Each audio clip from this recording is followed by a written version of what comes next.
Hi எல்லாருக்கும் வணக்கம். நான் லிடியா ஜான்சன். ஸோ இன்றைக்கி நம்ம பார்க்க போகிறது சவ் சவ் கூட்டு, பெங்களூர் கத்திரிக்காய் கூட்டு. அது எப்படி பண்ணுறதுன்னு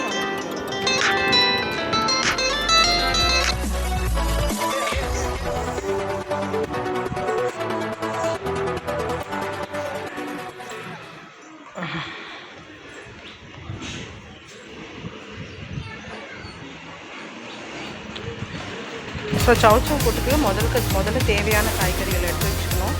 சவ் நான் 2 பெரியக்காய் எடுத்துருக்கேன், கடலைப்பருப்பு, பூண்டு, 2 தக்காளி, 2 பச்சை மிளகாய், இதுதான் யூஸ் பண்ணுவேன்.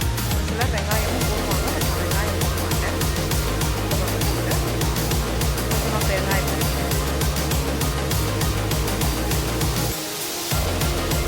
சேர்த்து குக்கரில் தோல் சீவி நல்லா மீடியம் சைஸாக கட் பண்ணி குக்கரில் சேர்த்துக்கணும். ஒரு 2 பச்சை மிளகாய், 2 தக்காளி, கடலைப்பருப்பு. நீங்கள் நினைக்கலாம் கடலைப்பருப்பு ஊற வைக்காமல் போகும் அப்படின்ட்டு. பட் ஊற வைக்காமல் போட்டால் தான் அது ஒரு மாதிரி நறுக்குன்னு இருக்கும், நல்லாயிருக்கும்.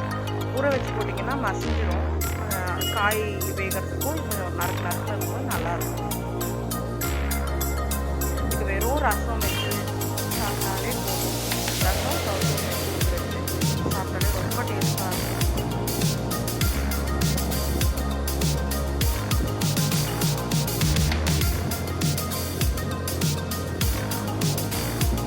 வெங்காயப்பொடி ஏன்னா கடலைப்பருப்பு போடுறதுனால கண்டிப்பாக நம்ம வெங்காயப்பொடி போடலாம்.